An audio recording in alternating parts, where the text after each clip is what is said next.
Hey up. What are you having? Pint? Pint from specific? Thought as much. There you go. Get that down there. I'll special that. Nice drop. Bit fruity. Not been here before, have you? I see you. Behind the various bric-a-brac about bar. In particular, yonder end and altar up in rafters. Macabre thing to have that. I can see your cogs turning. You seem a bit curious. Well, there's a story there, but don't let me hold you up. I'm sure you have plenty to be getting on with. No? Well, back in the day, this weren't the nicest establishment. I know. Hard to believe, isn't it? Nah, to say it were a bit of a den of iniquity would be putting it mildly. Home to the foulest, most horrible dregs of human wreckage you'd ever care to meet. None more so than a lad called Crafty Jack.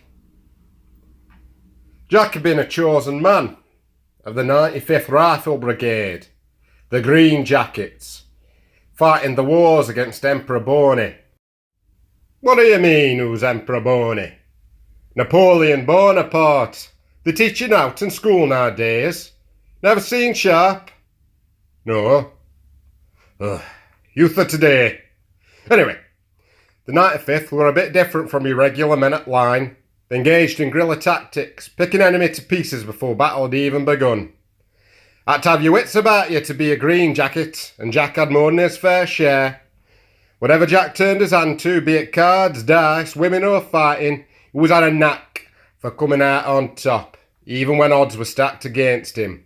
So much so, his fellow rifles were known to say, Jackie's nimble, Jackie's quick. Jack's a right crafty shit. Here, you want a top up? Say him again.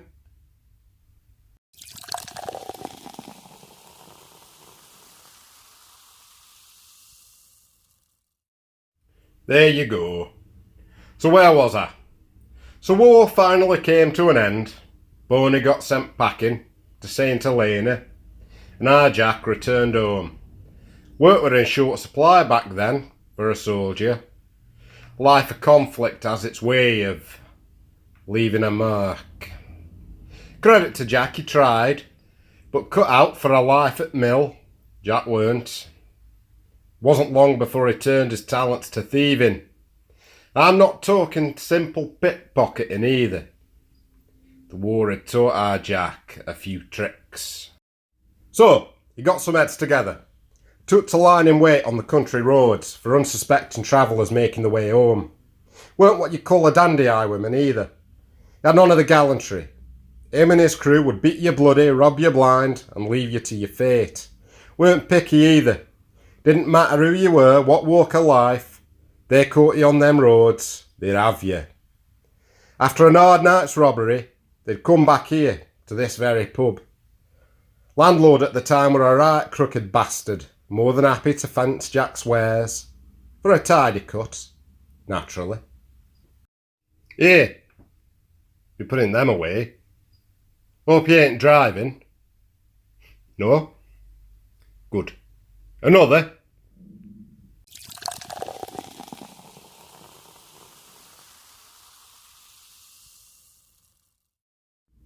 You'll bloody sleep tonight, you will.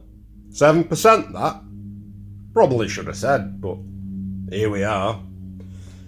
Anyway, so Jack's reign of terror on the roads went on for a year or so.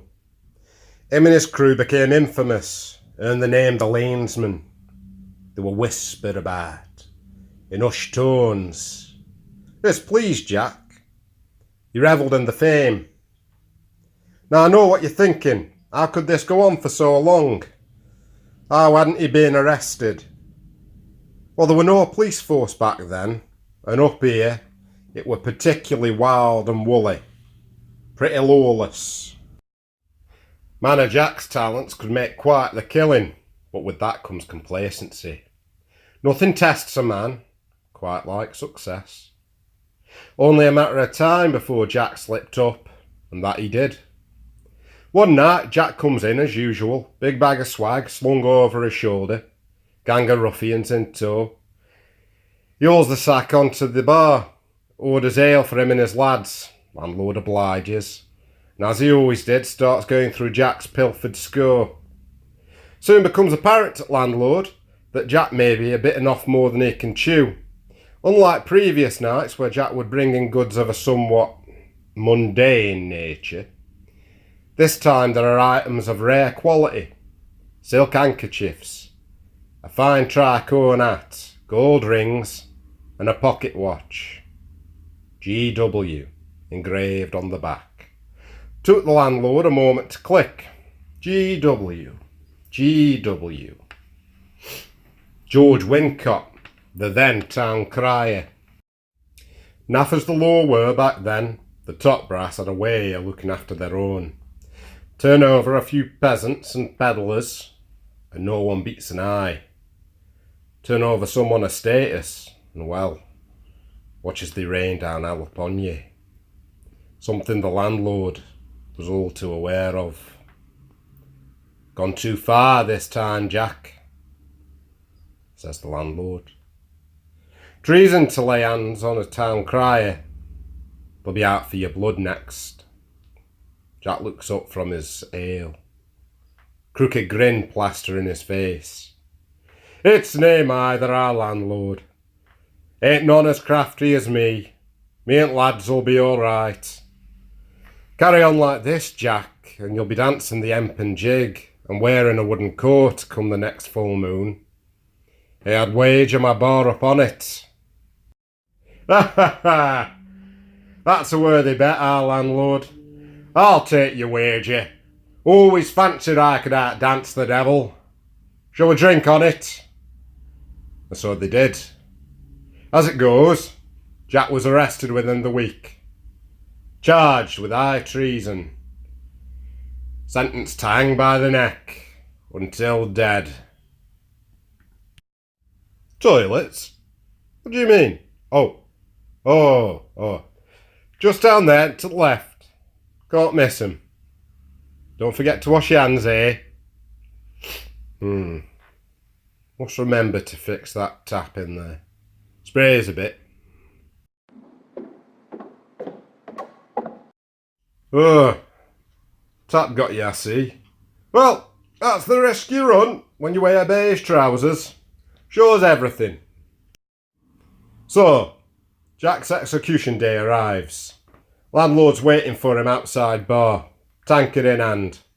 Back then it was customary for the condemned to have one last drop before the last drop, so to speak. Jack passes by, and the landlord offers up the tankard.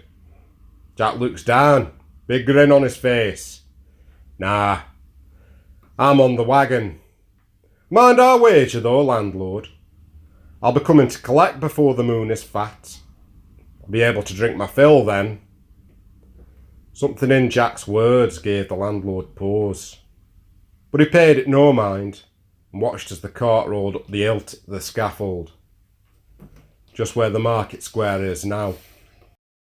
They put the noose round Jack's neck, read him his last rites, and pulled the lever. Jack dropped, his body convulsed, his heels knocked together 3 times, and then he were done. But the story don't end there. About a week later, our landlord is counting up the day's take, ready to settle in for the evening. Bar's empty. Suddenly, he hears 3 knocks at the door. Typical, he thinks, but he pays it no heed and carries on counting. 3 knocks again, this time louder. "We're closed," he shouts. Knock, knock, knock. More like bangs this time. "All right, I'm coming. This best be bloody important." He throws open the door. And there, lit by the waxing gibbous moon, stands Crafty Jack. A rope burn, livid around his throat, and most disturbingly, the noose slung over one shoulder. Jack opens his mouth and rasps, "I've come to collect my wager." And there, up at the rafters, the Hempen Halter has hung ever since. Well, I can see you wanting to get going. It's been nice chatting. Always happy to see a new face.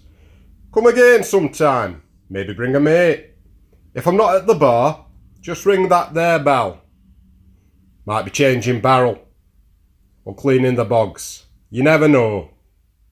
Have a safe walk home. Good night.